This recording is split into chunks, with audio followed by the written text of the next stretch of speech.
Hi, everybody. It's so good to be here. I'm calling in from Atlanta, Georgia, where we have a little bit of real winter these past week or so. So I'm embracing it, having been a Midwesterner most of my life. But I'm really excited to be here. I share Jose's passion for this topic. I think it's important to name it and talk about it and sort of address it like we would other challenges we face in our professional lives. I'm an AmeriCorps alum. I'm also a former AmeriCorps program director. I currently work in education policy, but I continually have a strong love and respect and commitment to national service. And so I'm really happy to be connected with you all. And I just want to thank you for all you're doing. Thank you. Thank you. Yes, thank you, Betsy. So also I am an AmeriCorps Vista alum, so I worked in education as well. So anything related to youth, education, policy, and helping at-risk students just really live and follow their dreams is what I love to do. And so today you'll find me working with our local foster care system, juvenile justice system, and AmeriCorps was really the place that helped propel the leader inside of me. And so again, the work that you're all doing today and the people that you are leading, these members are very blessed to have each and every single one of you. So let's get started. Let me go ahead and share my screen one more time. And so again, I want to thank America Learns for this opportunity. So for a lot of you, you learned about this workshop today, maybe because you received the email from America Learns. They've been some amazing partners with us. And so some of the things that they provide is more than a software, clever interface, simple onboarding, the LIFO service, and you can access them anywhere. So you would love to learn more, you can go to their website. And then also throughout today and even after today's workshop, if you have any questions, please go ahead. You can contact us at DoGoodBeGood, support@dogoodbegood.us, or go to our website, dogoodbegood.us, and we would love to help answer any questions or even provide some additional trainings for you and your team. And so today is member stress stressing you out. So you don't have to nod just yet, but I want you to know that you are not alone if you answer yes to that question. And so today we're going to provide some practical strategies for you and even reducing burnout, because we know that is real, especially right now with the Christmas holiday. I'm sure everyone is counting down, ready for Friday or maybe by next Wednesday for you to get a small little break before life gets crazy again. And so I'm very interested just to know, nowadays everyone's really big on the affirmations. So I'm really interested just to hear what are some of the affirmations, and you can type this in the chat box, that you tell yourself when it comes to being stressed or encountering a negative situation, or even just when life starts to get really hard. What are some of the things that you tell yourself? I would love to just hear that from your perspective. I love these. Take a deep breath, ask for help. A lot about breathing, which I appreciate. Just keep swimming. Picturing Dory now. The sun still shines on a cloudy day. This is making me feel better, Jose. I don't know about you. I know, same.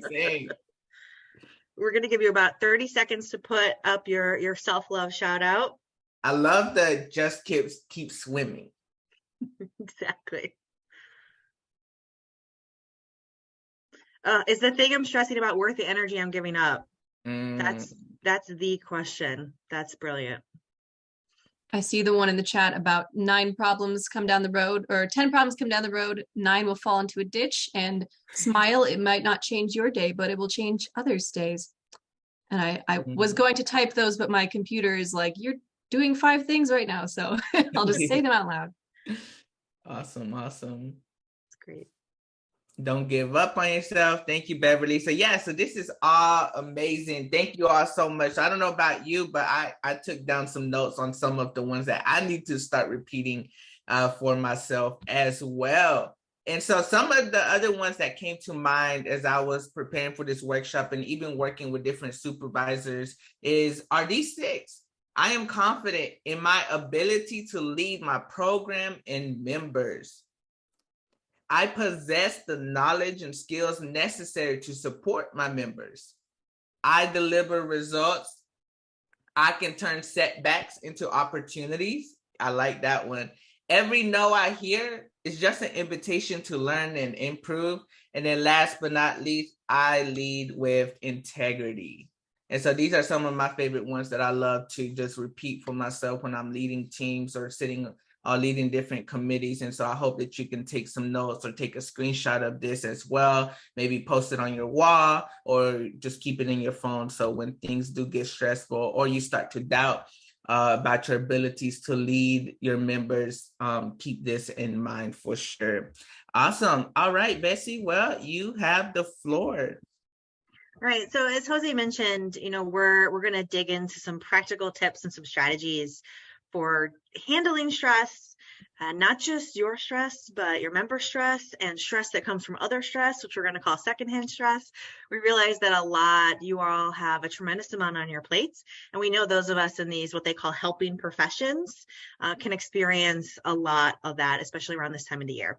So we're going to talk about something called the member life cycle, which we hope will give you some things to think about in terms of how your members are experiencing stress and why. Then we're going to talk about some strategies you might share with your members to help them manage their own stress. We're going to talk about some case studies and give you a chance to sort of practice some of those skills. And then we're going to talk again about self-care and stress management for yourself as a supervisor or program director. I fully relate and I'm sharing a lot of solidarity to the kind of pressure and intensity sometimes it feels to be a program director or to manage other human beings. And so we're going to talk a little bit about how to do that. So Jose is going to walk us through the member life cycle and we'll start digging in.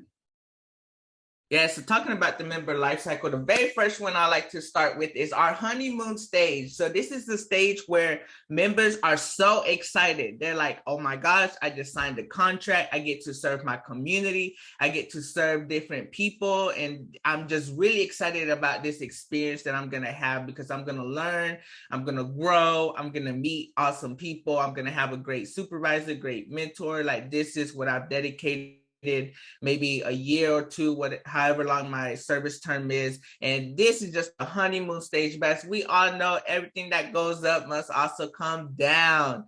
And so they're in this honeymoon stage. And for some people, it may last 3 months, 6 months, a year.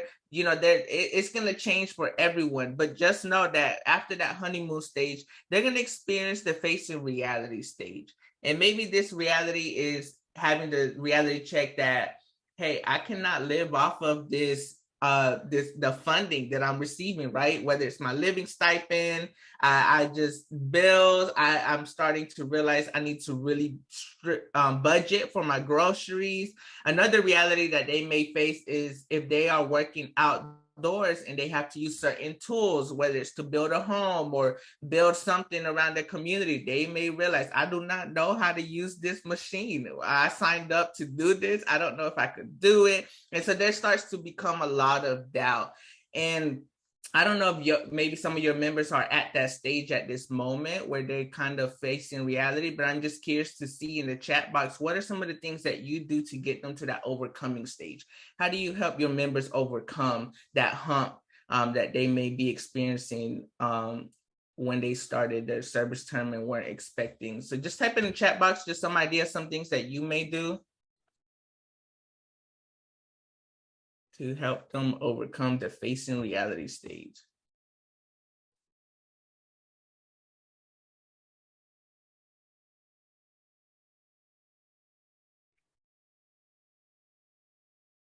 All right, I've got my eye on the chat. Offer support without putting out the fire so they have the opportunity to grow.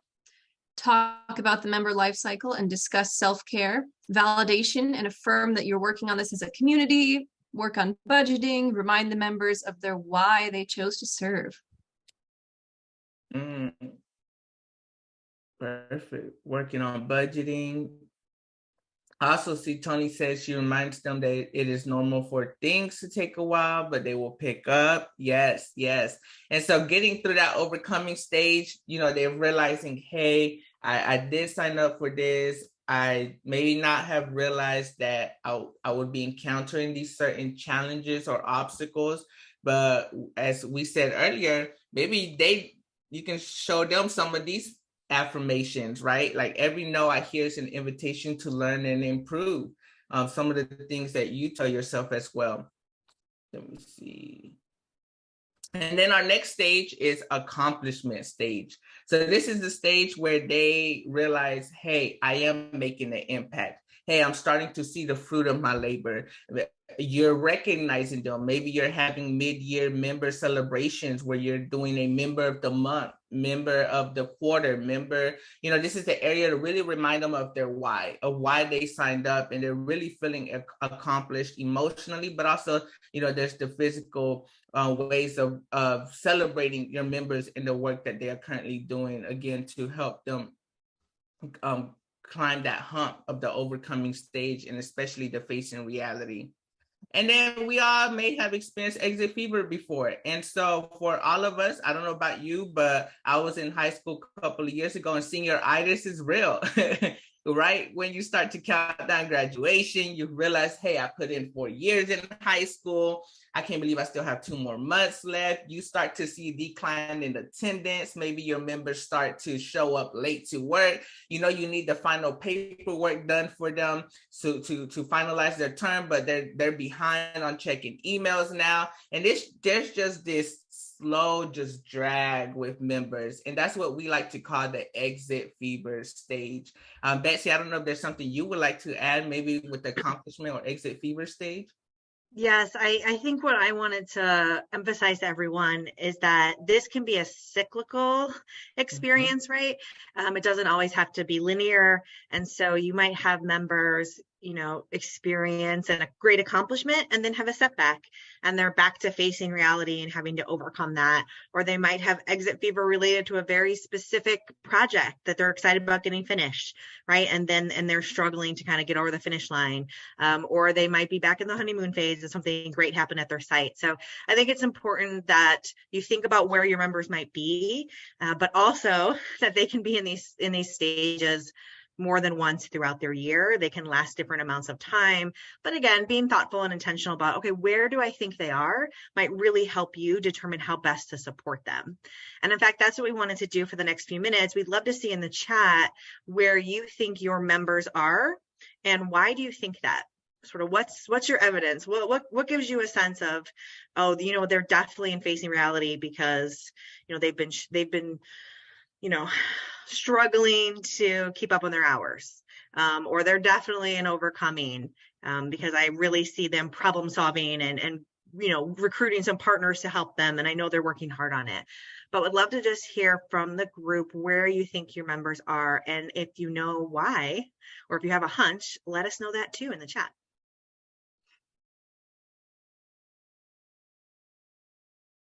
So far, we have the answer honeymoon. Mm-hmm. We have a facing reality. Another facing reality. Another honeymoon, another facing reality. What makes you think they're in that stage? Let's see. All right, here we go. Honeymoon, they just got started. Facing reality, they're going back home to see family over the holidays. Facing reality, they're very involved in clubs, etc., and the hour requirement becomes difficult for them to fit. Yes. Some are in facing reality and some are in the honeymoon phase, because some are still jazzed up for their projects and service, but some feel like they don't have much work. Oh, Sarah has a group in Exit Fever that ends tomorrow. Wow, yes. Let's see, honeymoon, fast becoming reality. Facing reality, the stress from facing obstacles, heavy workload, and the unknown. Facing reality, some of the members are having a hard time meeting expectations and sharing that they feel overwhelmed. And between honeymoon and facing reality with some rolling start dates. I mean, I'm really impressed with how insightful and how well you know your members and can identify them on this cycle. It sounds like there might be a critical mass sort of towards the beginning of that cycle, the honeymoon and facing reality phase, with some exceptions as people move forward. So again, really, it's worth it for you to scroll through the chat and see some of the responses from other folks in the Zoom. But I think it's really always very helpful to think about where they are and what might that mean. That might change the support they need. That might change the kind of stress they're going to experience. That might change a lot of things, and that might change again in a week. So again, helpful to be able to identify them. And we're going to do an activity in a bit that helps us think through that a little bit more. Yes, no, definitely. And I think a lot of times this framework that we just provided you all helps us also foresee the future.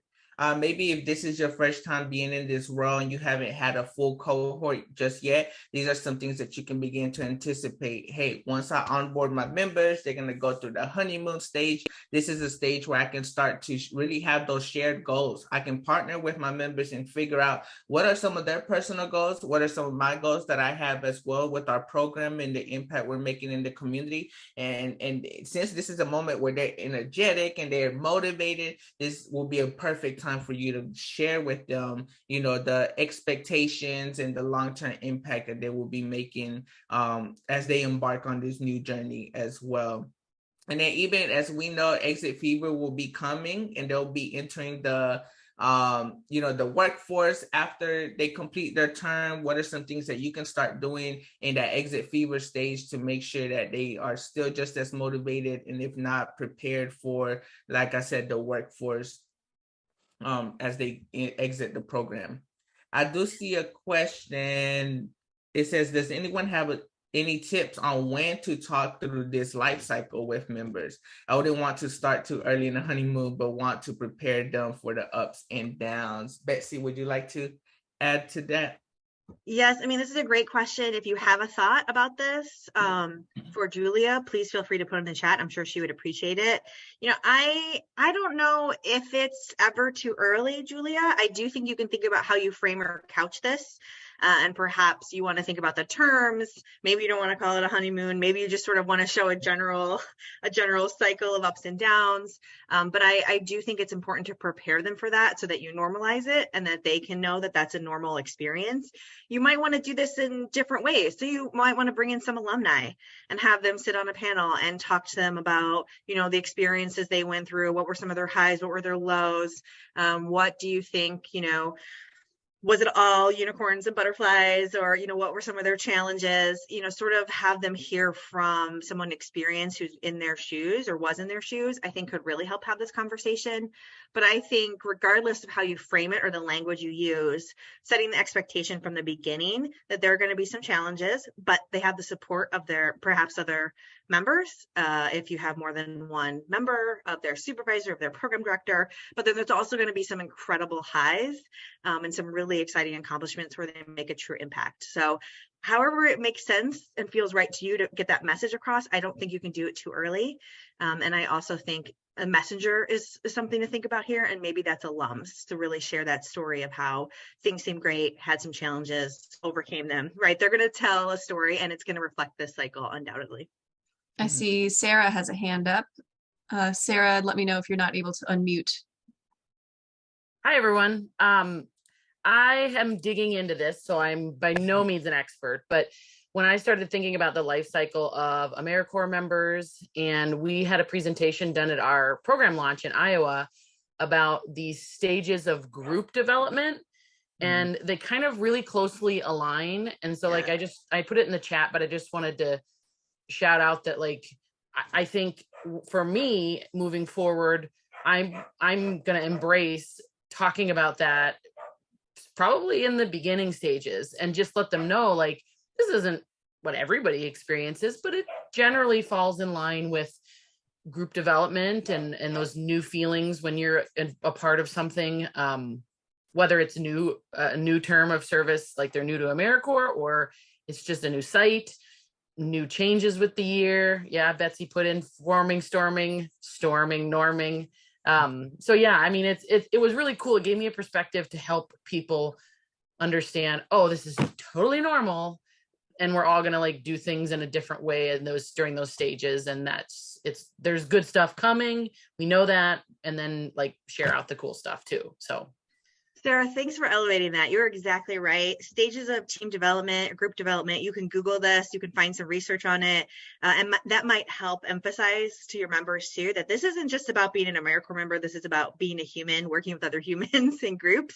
And we do experience sort of that settling in, those challenges, and then sort of overcoming and accomplishments. And none of it is bad, right? Just because facing reality can be a challenge doesn't mean it's always bad and negative.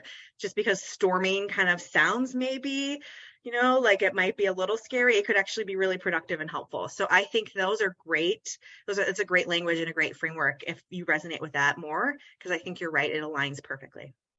Yeah. And Dana, I know you said that it was used during your orientation. Could you expand a little bit more how it was used? Was it just they posted it on a slideshow, or how did that happen? It's been a little while since I was an AmeriCorps member, but I know we talked about it a bit. It wasn't just like given to us and not explained. But for me, it was, it's helpful to have that up front, to know that there's going to be those challenges that are coming through in the future. It's not like it's gonna, I didn't feel like it would scare me off, that kind of thing. It's good I like to have the expectations of hard things beforehand, so you can prepare and know what to expect and have the support. Thank you for the bookshelf compliment. Thank you, Dana. Kelsey, is there anything that I may have missed in the chat box? I saw Sarah shared the link to the group development information. And we also have, Kelly said, we usually train supervisors on the cycle before the members begin. Then we engage members with it around the 3-month mark as they're starting to settle in. They finish the bulk of their training, and they're more likely to be fully engaged with clients. Perfect. Awesome. So yes, that is something that I'd encourage you all to just keep in mind as well. And like Betsy had said, just to reiterate, it can become cyclical as well, right? They go through that the exit fever stage, and then somehow they're back on the honeymoon stage, and they're gonna be emotional to leave once their term ends, or they may want to start for a second term. You just never know, despite the challenges and obstacles that they had to overcome. All righty, well, let's keep it moving. Betsy, you have the floor. You're muted. Sorry, y'all, just responding to one thing in the chat, because I also wanted to note that putting themselves on this continuum, I think, is great practice. That reflection piece, showing some self-awareness. So have them do that themselves, and have maybe their supervisor or you do it, and then compare. I think could be a really interesting activity as well. Okay, so we want to talk about some stress management planning and some tools that you may be interested in using with your members, or for yourself, or for anyone in your life, really. If you want to go to the next slide, Jose.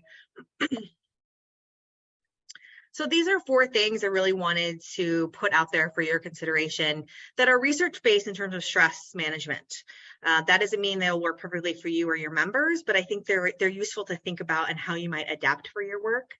And I know that self-care is a huge buzzword, but I really think it's worth, and I really think it's worth talking about and thinking about really considerably what it means, right? So you might want to encourage your members or your supervisors to do with their members is a bit of an audit or assessment of their self-care, right? Have them outline their weeks into blocks of time, or start with a day. Let's do that for an example. Let's say, what's your typical Monday like?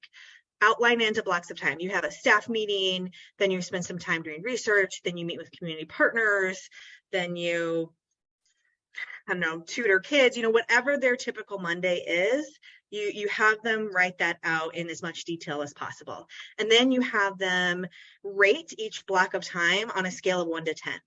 So if something gets a 1, that activity makes them feel drained, angry, frustrated, bad, right? If you rate something a 10, that makes them feel energized, hopeful, joyful, happy, right? And then, of course, there's a whole continuum in between. And so this is something obviously you can do, but your members might be able to do to help them figure out how to manage their own stress, is to take a look at how they would rate a typical Monday or a typical week, whatever you think makes sense for them. And then to have a conversation, and they can have that conversation with each other. This is a great activity for them to do in pairs, or with their supervisor, or with you, on how do I potentially limit my exposure to those 1s and 2s, and also increase investment in time in those 8s and 9s and 10s. That doesn't mean everything's in your control, right? There might be some things you have to do every week that are a 1, but sort of recognizing that and sort of being thoughtful about it can really help them enter with some intentionality, right? This is something I know that is going to cause me stress. I'm naming it, I'm recognizing it. To make up for it, I'm going to go pet some puppies at the end of the day, right? So trying to really block out their time and how do they prioritize caring for themselves? This doesn't mean how do they prioritize, going get a pedicure or get a massage. This is about sort of prioritizing sort of caring for themselves and limiting exposure to things that are highly stressful and increasing exposure to things that bring them joy and confidence and happiness. So helping them prioritize their self-care in the true meaning of the word. Yes, please do it for yourself. It could be a game changer. And I'll put this in the resource sheet that we'll share after. Oh my gosh, some discussion about petting puppies. I'm going to get distracted and start thinking about that as an activity. But if you have an event coming up, bring some puppies. If you have a team meeting, bring some puppies. Another thing to think about is shifting perspective, right? So if they're really focused on how exhausted they feel, perhaps, the purpose of your site is really big and lofty. Your mission is, increasing literacy. Your mission is eliminating poverty. Your mission is, eliminating child hunger, right? There can be some real exhaustion and frustration and feeling like, I don't know if I can do this. I don't know if this is going to work. And so how can you help them sort of detach from cynicism and then sort of focus on what motivates them, what inspires them, right? So you don't have to worry about, we're not going to eliminate child poverty today, right? But what we can do is make sure that these services get provided for these clients, or this work gets out the door, or this community partner, becomes part of the team. So again, I think can be a tendency for me too. I work at a nonprofit now. Cynicism is real. So trying to really identify when you feel ineffective and seek out that reinforcement that you need. And maybe it's about helping to recognize them or boost them up so that they feel a little more inspired. Reducing exposure to stressors. This is obviously a big one. And if you can, I'm going to have you go to the next slide really quickly, Jose. But not everybody obviously can eliminate all their stressors. And there are ways for you to say no and for your members to say no that could really help them. They're going to be asked to do things that may not be in their position description. They're going to be asked things that maybe they're not even supposed to do as AmeriCorps members. They're going to be asked to do things that might be part of their member program description, but are just too much for them to handle right now, right? So I really think the power of a positive no is valuable to remember and to share with your members. This is from a great Instagram account for those of you on Instagram called Self-Care is for Everyone, who Dana introduced me to. And this is 7 ways to say no and be kind. I grew up in the Midwest. I live in the South now. So there's maybe some anxiety about just saying flat out no. So these are some other ways to thoughtfully and kindly indicate that you don't have the capacity for that right now, that project, that work. So there's some examples, pick one that resonates with you and maybe say it out loud. You're muted, so say it out loud to yourself, see how it feels, and then share these with your members, right? They know what their capacity is in any given day over a project, and they have to be able to use terms and phrases like this, otherwise their stress is only going to increase. They're probably people pleasers, right? They're probably folks who like to say yes to things, but giving them some tools and some actual language around how to decline a task that is not going to sort of be able to have the capacity for, I think is really helpful. So I'm going to give you 30 seconds, find the one you like and just say it out loud to yourself. Try it on, see how it sounds. Okay. And again, if you're on Instagram, find Self-Care is for Everyone. All right, if you go back to the previous slide, Jose, really quickly, I'll just finish up with the last piece of developing a good self-care or stress management plan is establishing that peer support and seeking out connections. So how are your members finding coaches, mentors, others that they can identify with, connect with, to sort of help when they need to break out of a negative cycle? It's the same thing as any kind of professional. You want to have some sort of partner or go-to person. How are you helping your members find that person? Is it another member at their site? great, have them be, learning partners together. Can they find someone in their community that perhaps they really connect with or resonate with, or who sort of represents something similar of their identity, perhaps. But encouraging them to seek out connections, even if they spend some of those connections just venting, is really healthy. And again, can help them manage their own stress rather than projecting all that stress back onto you. So these are four pieces of a really solid stress management plan for your members, but obviously I hope you take some of this and apply it to yourselves as well.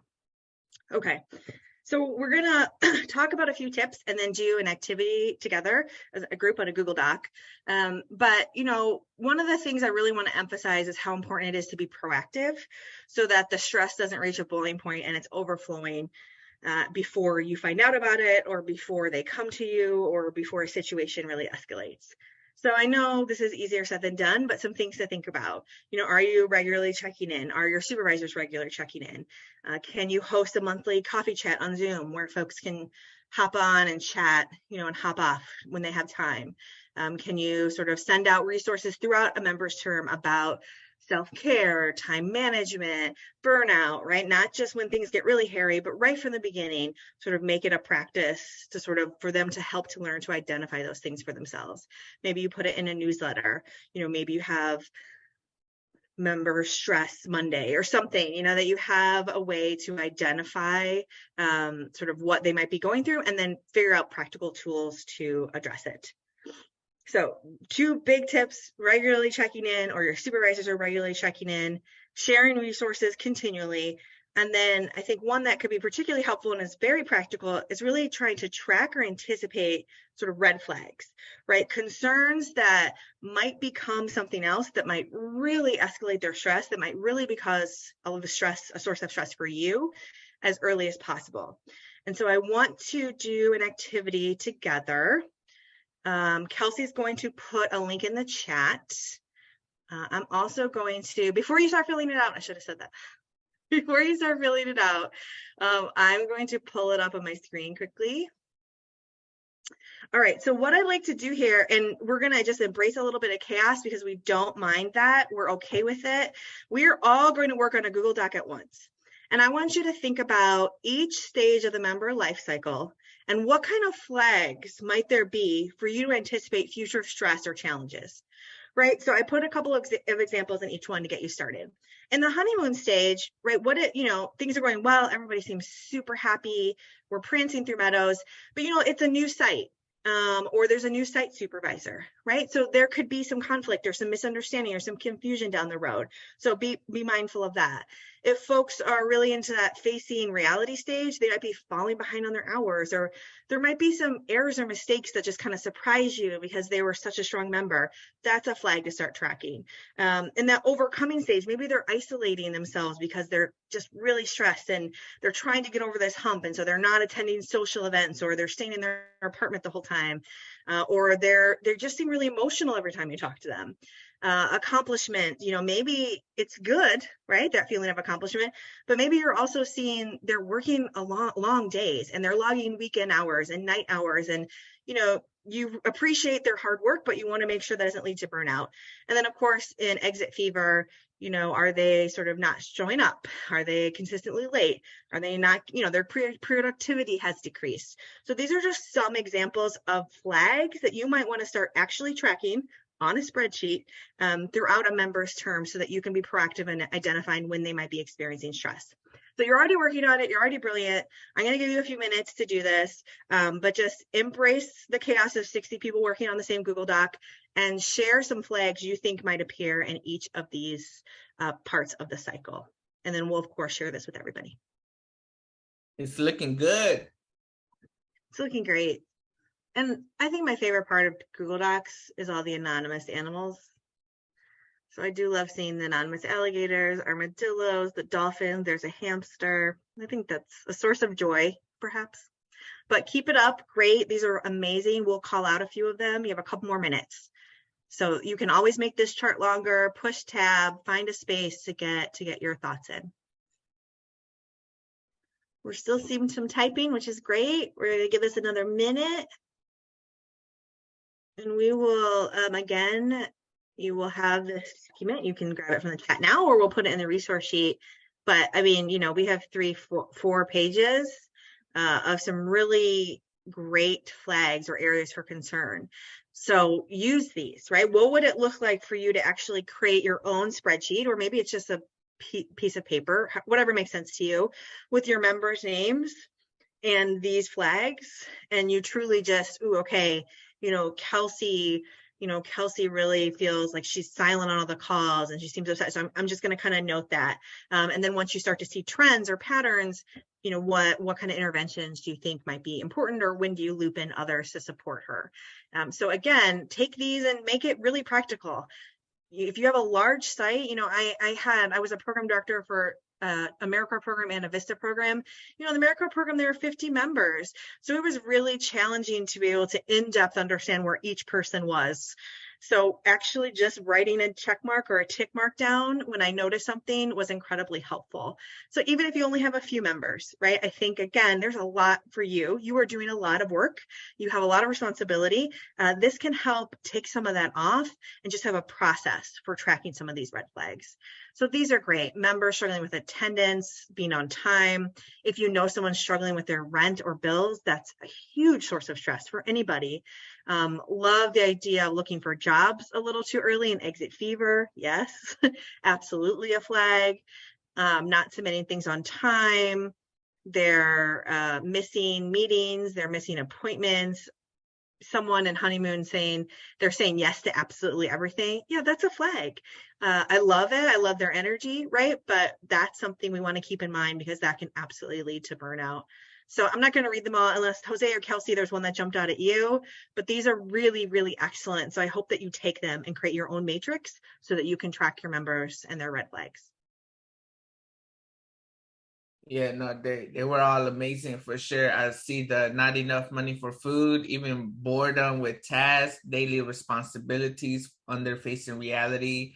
And then of course, expressions of feeling overwhelmed. Like a lot of it's easier to read when it's all like physical or external. And then there's those moments where we have to kind of mind read our members and figure out like what's going on with them. But talking about that, I'm going to give you a framework. Let me see. All right. Yes. Thank you, Betsy.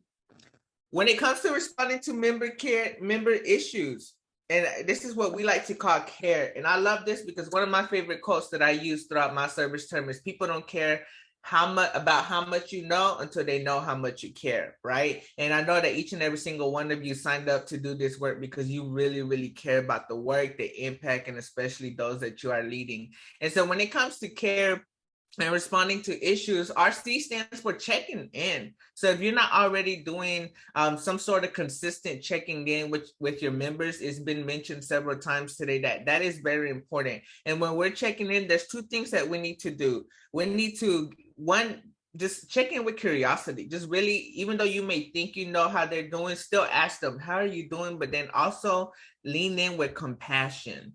And so curiosity and compassion is really key on our checking in stage. Just really trying to figure out, like, trying to get some ideas of how they are enjoying the work, even answering any questions, figuring out if anything has been confusing to them, if maybe this is an area a time where you can figure out which stage they are in the member life cycle as well, depending on the circumstances. So again, our check-in C is all about really just figuring out what is going on.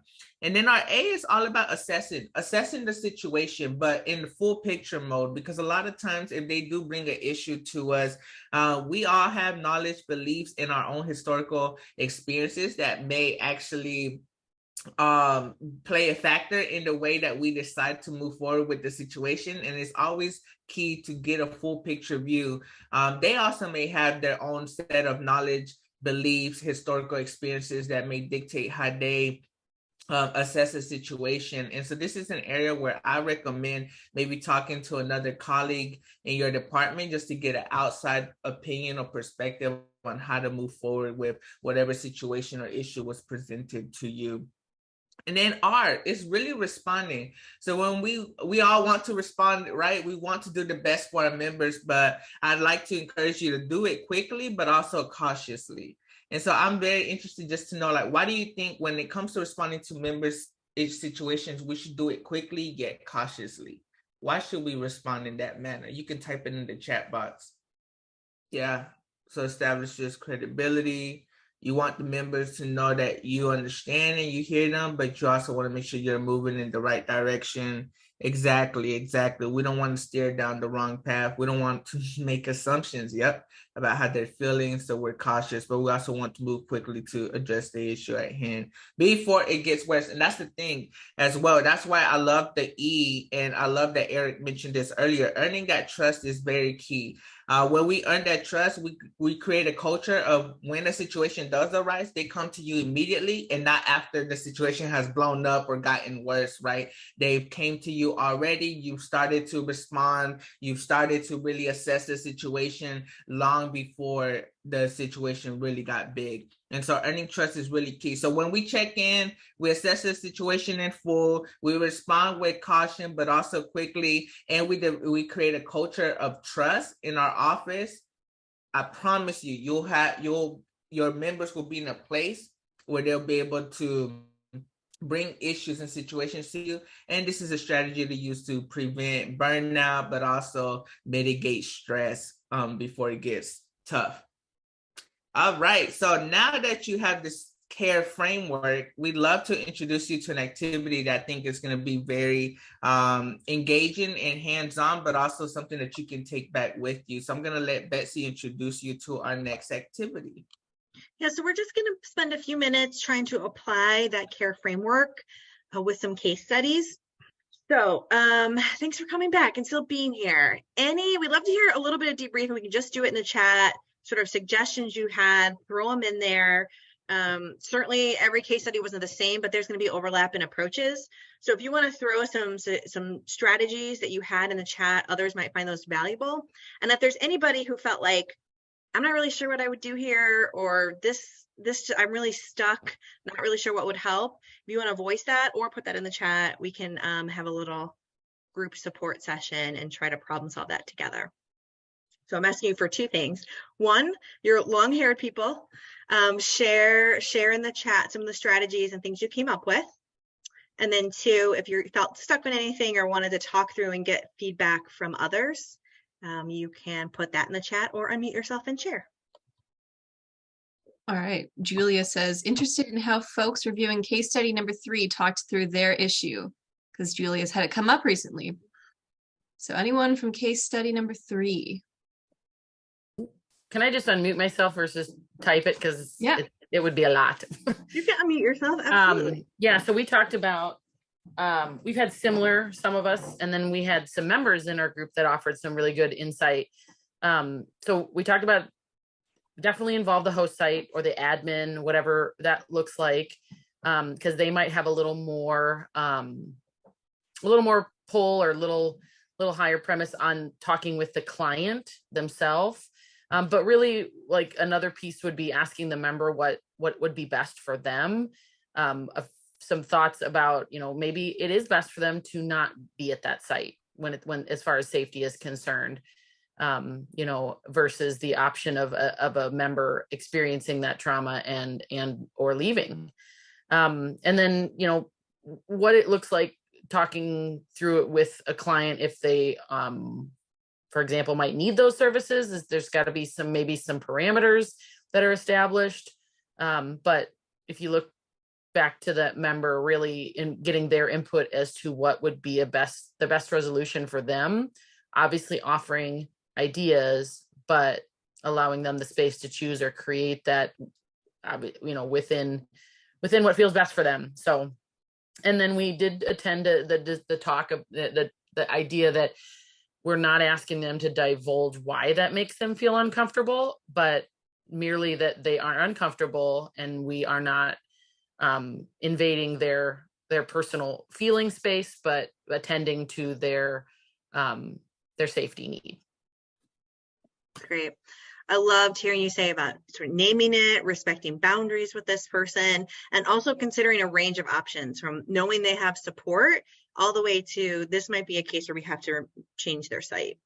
And so I think I appreciate you sort of, there's a continuum of ways to address this, and I appreciate not taking that off the table yet. So great. Thank you, Sarah. We have a bunch of stuff in the chat about case number 1. Let me make sure I've got it right here.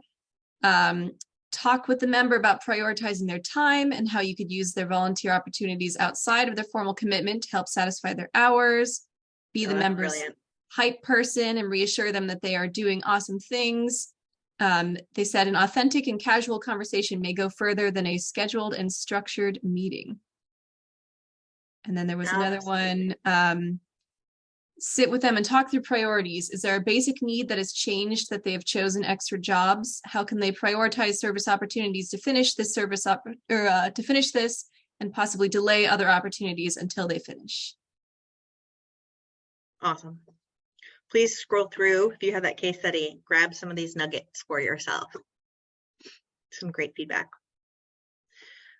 All right, so you all are sort of brilliantly prepared to deal with these member situations at your site and the stress, but we want to talk more as we wrap up here about caring for yourself and also this issue of secondhand stress. So Jose's going to kick us off, and then we're going to do a self-care assessment. Yeah, so a lot of times we hear about the glass being half full or half empty. And so one of the activities that I love to do with almost anybody at any age, high school students, college students, and even adults, is the whole rock, pebbles, and sand analogy, right? Because when we start to think about stress, there's usually something where maybe our priorities are out of alignment.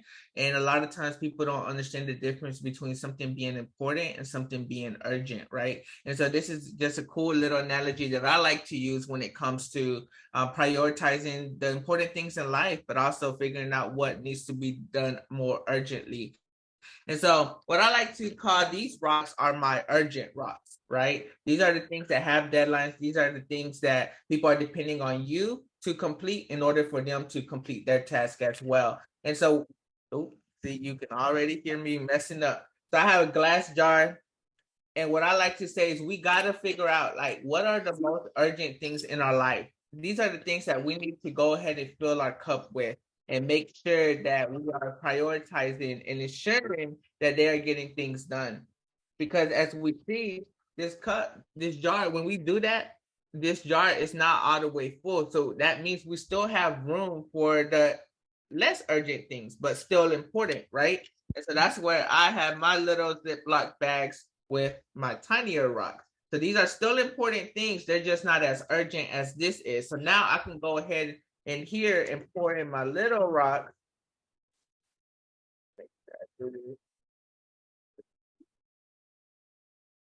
Putting in my little rocks. Is my jar full? Is my jar full, y'all? Let me know in the chat box. Do you think my jar is full and I cannot fit anything in here? Or not yet. Okay. So let me keep adding some rock. Sarah says you have room for water or liquid. Oh, okay. Well, Sarah, today I brought sand. Yes. So I brought sand. And so as you start to see, I'm about to get sand all over my desk. As you start to see, sand is starting to fill up at the very bottom.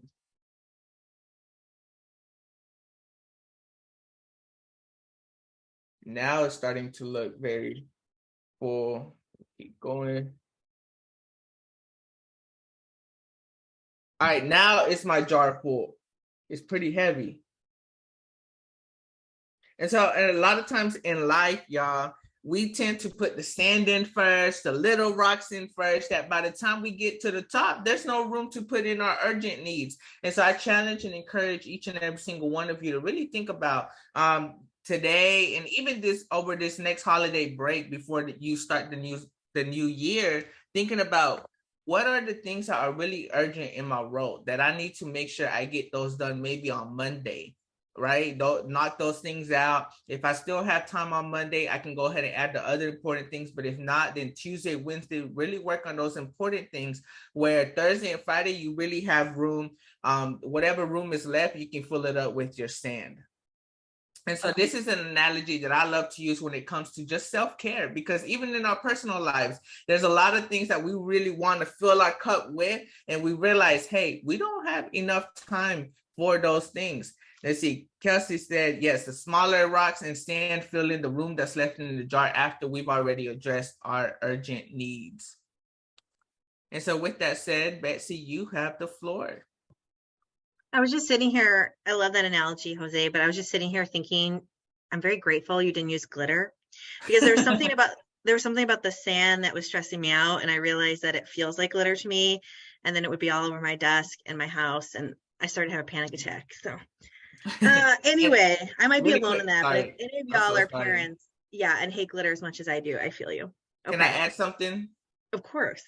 And so usually I like to do this activity with like the college students and high school students. And when I do that with them, we use chocolate, right? And so they fill up their jar with as many Snickers as possible, and then try to squeeze in the Kit Kats, and then you can end off with the M&Ms. And that's when they're able to realize, hey, I only have a certain amount of room for my M&Ms. I really need to figure out what are the Snickers in my life.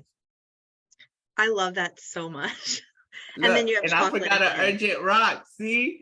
So I need better work on prioritizing, because I can't even fit that one here. I didn't even realize I had one more left. Thanks, Jose. So again, having this conversation about secondhand stress, the stress you're experiencing potentially because of stress of your members, that saying might feel cliche, but you put your own oxygen mask on first, right, before helping those next to you.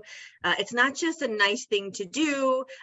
It's also research backed, right? It's research-based, that self-care, self-compassion really does help you be a better professional, parent, friend, coworker, all of those things. And so we want you to really challenge yourself to think of, self-care is not, again, that like kind of pedicure massage narrative, right? Self-care is about something more than that. And so when you think about sort of what self-care can look like, I think what you should be trying to do is helping to figure out how you address your flight or fight response, right? Okay, so brain science, and I'm super into this, y'all. So if you ever see me in another capacity, we can talk about this in depth. But neuroscience tells us, right, our amygdala, right, in our brain is responsible for that fight or flight, right? People are familiar with that concept, right? We have this sort of evolutionary choice whether we're going to fight or we're going to get out of there. But when that kicks in when you're stressed. Right. And when that kicks in, it diverts resources from your prefrontal cortex. And that's where things happen, like logical reasoning, problem solving, decision making, willpower. So blood and resources are actually diverted from that and put towards your amygdala where you're fighting or flighting. So there's sort of a scientific basis for why when you're stressed out, you can't do those things as well as you could when you're not put in that position. So there's more than just like it's a nice thing to do to care for yourself. It actually truly helps you be more accomplished, more productive, more impactful, and sort of a better colleague. So keep that in mind when you're feeling like self-care maybe seems selfish or self-care maybe seems frivolous. It actually truly, truly will benefit you, your coworkers, and your members. And things like taking breaks, right, have a real life impact on how your motivation and your productivity and all those kinds of things. So even the smallest acts of self-care can have a neuroscientific impact, as well as those bigger parts of self-care. So Kelsey is going to play some music for us and put a link in the chat to a self-assessment. We lost Betsy, but Kelsey's going to put a link in the chat box, and when you click on this, it's a really short assessment on just seeing where self-care is, where you are in self-care, right? And it's just a really cool way for you to see visually like, hey, I'm on the right track. Like I'm doing pretty good. It may feel like I'm not, or you may realize like, hey, maybe there's some things I need to start planning out in January so I can ensure that I'm having the self-care that I need to be my best self in my role with the members that I'm working with, and also as I continue to do this work in my community. So go ahead, Kelsey. Yes, and so you may have realized I need a better peer support group, or I really need to set those healthy boundaries. Like I am still bummed, y'all, that I found this last pebble under my notebook. Like I feel like it messed up the entire illustration I was doing with y'all, Okay, but all right. maybe it's really a metaphor of how to handle life even for myself. So without further ado, though, I want to close off with a few more things, or actually two more things. So this quote that Betsy had found, and it really hit me. Almost everything, y'all, will work again if you unplug it for a few minutes, including you. I don't know about y'all, but whether it's a DVD player, if you still have a DVD player, or a television, it's just not working. Or the other day, my printer wasn't working. All I had to do was unplug it and plug it back in. When my internet goes out, my internet company usually says, well, did you unplug the router, the modem? Do it for 30 seconds and plug it back in. And so same works for every single one of us. Almost everything will work out if we unplug, including yourself. And so I want to end off with this story. Right before I started my AmeriCorps term, I was volunteering at my local Boys and Girls Club.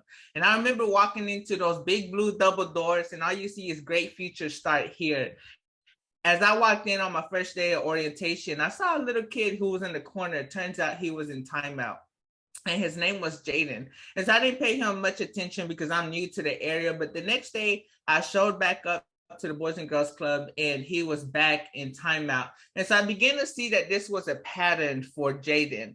And one day I decided, hey, I gotta, like, my whole mission in life is to meet people where they are. And so let me go get on his level and figure out what is going on. And so I came to find out that Jaden, he was just always getting in trouble on the way to the Boys and Girls Club whenever the bus would pick him up from school. And so one day I decided to take him to the basketball court instead of putting him back in timeout. And as I was playing with Jaden, I came to figure out, like, hey, a lot of times it was the other students that caused him to, get frustrated, get mad, and he will act out upon it. And then later on came to find out that he was 7 years old and he had already been in 6 different foster homes.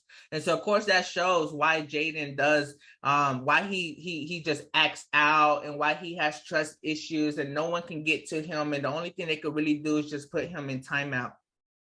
Well, long story short, a couple of months later, his social worker shows up to the Boys and Girls Club, and she says, I'm looking for Jose. And so I said, this is me. What's going on? She says, well, Jaden talks about you all the time. Every time he goes and visits his mother, he mentions Mr. Jose at the Boys and Girls Club. You're somebody who genuinely cares for him. You really look out. You're there for Jaden, and I just wanted to come and personally meet you to see, like, just learn more about you and why you do what you do. And y'all, Jaden was the kid, he was the smartest kid out of the bunch. Like, I literally had to print out extra worksheets for him to keep him busy, because the kids didn't think it was fair that he got to play before everybody else during power hour while they were completing their homework. And so Jaden and I built such a strong relationship.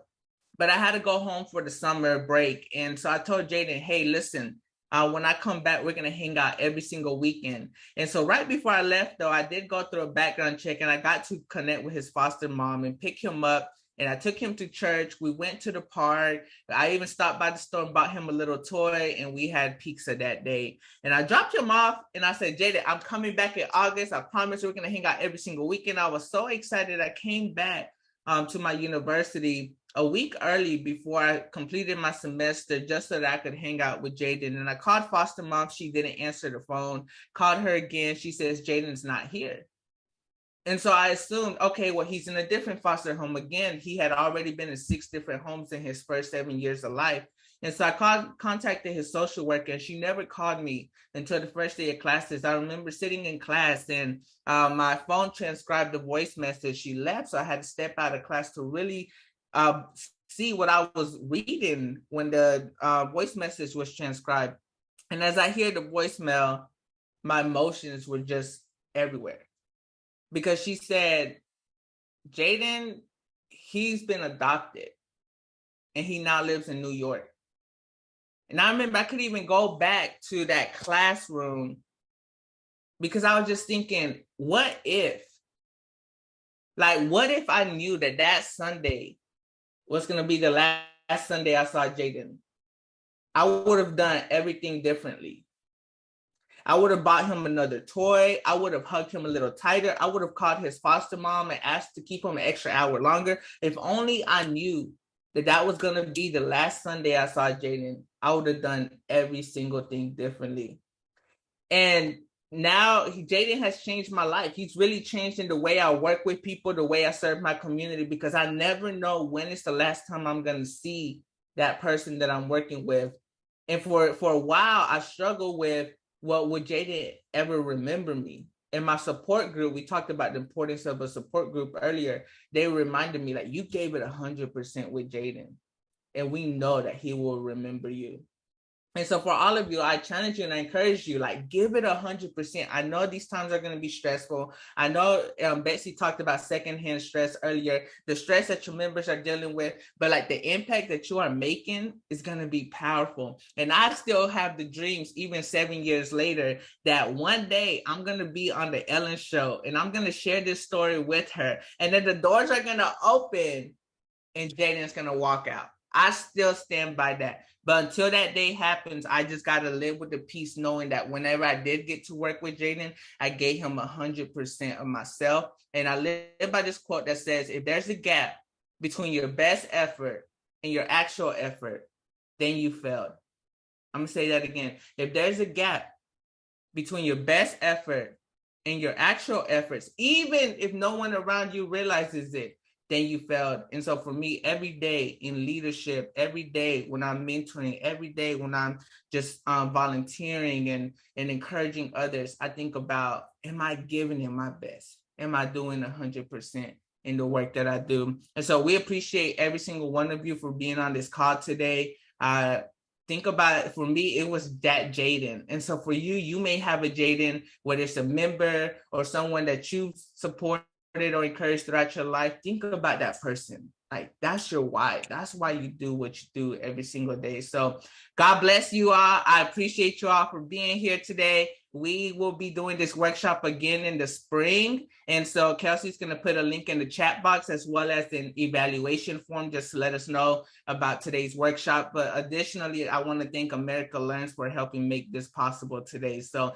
yeah, we'll stick around if you have any questions, but please take these golden nuggets with you. And some of you were all sharing that you have these type of jars on your desk as a reminder of prioritizing the things that are urgent and important in your life. So thank you all so much for being here. We'll stick around if you have any questions for our team. Thank y'all. Yeah, thanks everyone for being here. And yeah, like Jose mentioned, check out our website. We are doing another sponsored workshop series of AmeriCorps trainings with America Learns. Next year, we'll be offering one workshop a month, alternating target audiences of AmeriCorps members and AmeriCorps program staff and supervisors. So check that out. America Learns clients will be able to attend for free. And then tickets will be able to be purchased. Otherwise, always feel free to email me if you have any questions and we can chat about it. And yes, the recording of today's workshop will be sent out in an email within a week after today with the recording and resource sheet and the other docs that we had during the workshop. So thanks again, everyone.